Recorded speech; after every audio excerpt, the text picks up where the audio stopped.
Улаастайн Монгол цэргүүдийн эсэргүүцэл тэмцэл. Цэрэг онолтын бослого.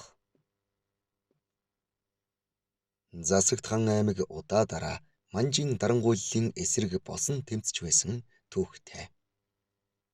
Энэ тэмцэлд Улаастайн газраа Манжин хааны зарилгаар үе үе дайжлагдан цугларч байсан цэргүүдийн эсэргүүцэл хөдөлгөөн чухал байр эзэлдэг юм. 19-р зууны сүүлчээр Манжин дарлалыг эсэргүүцсэн Монголын ард түмний тэмцэл баруун хоёр аймагт улам идэвхжих хандлагатай болов. Ийхүү харийн ноёр хөгчдийн эсрэг тэмцэл идэвхжсэний нэгэн тодорхой жишээ бол 1880 оны Улаастайн сав газар дах 2000 цэргийн эсэргүүцэл тэмцэл юм.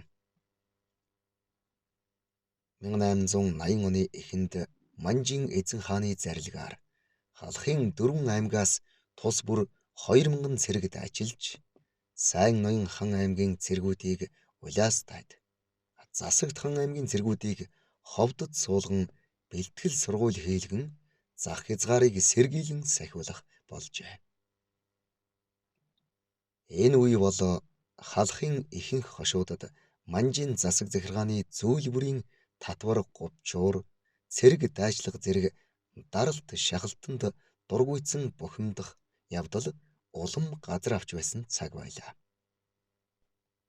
1880 оны 100 намар сайн ноён хан аймгийн олон цэрэг зарилгийг дагаж Улаастайн сав газар хуран цугларахад уул аймгийн гүн Даранбазрын хошууны 100 цэрэг тэргүүлэн Манжин цэргийн алба хаахаас татгалзан орон нутагтаа буцахаар эрслэн шийджээ. Тэд буцах замдаа сайн ноён хан Цэрэн Дондовын хошууны 100 цэргийг мөн урайлан дагалдуулсан байна. Босон бутсан эдгээр цэргүүдийг хориглон зогсоох элдв оролдлого хийсэн боловч тэд шууд эсэргүүцсэн арга сүвгчлэн уван цуван цэргийн хүрээнээс оргон зайлсаар байв. Засагт хан аймгийн хөшөөт хэмээх газраа байрлуулсан сайн ноён Цэрэн Дондовын хошууны цэргүүд Улаастайн Манж Жанжны газрын түшмэл тэднийг шалган үзэхээр 1880 оны 9-р сарын 20-доор эрэхтэн цэрэг онолтын удирдлагаар цэргийн хүнс хомс учраас бид нутаг буцна хэмээн зэрэг торхирон эсэргүүцэж хөдөлсөн байна. Монгол цэргийн захирагч нар тэдэнд тесэн хүлээхийг учирлан ухуулж хишиг хүртээн гэх зэргээр тэмцлийн саатуулах оролдлого хийхэд цэрэг онолт төрүүлэн 22-ны өдөр хүртэл хүлээн уг өдрийг өнгөрвөөс нутаг буцна хэмээн өндөр дуугаар шаардан хэлжээ.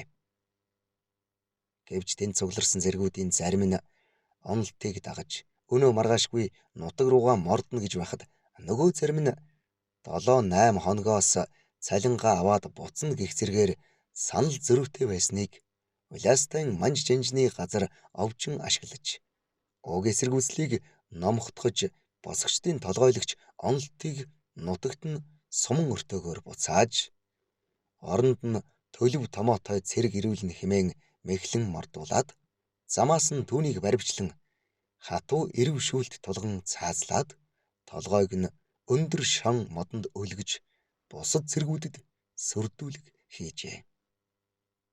Цэрэг онолт бол сайн ноён хан аймгийн цэргийн хорооны 10-ны дарга очрын захиргаанд алба хааж байсан цэрэг юм. Тэрбээр 1880 оны 7-р сарын 12-нд сайн ноён Хэвээ гүн Даранбазар нарын хошууны цэргүүд эсэргүүцэн нутаг орондоо буцахад идэвхтэй оролцсон цэрэг бөгөөд сайн ноён ханы хошууны харьяат заазлагдах үед 30 настай эр байжээ.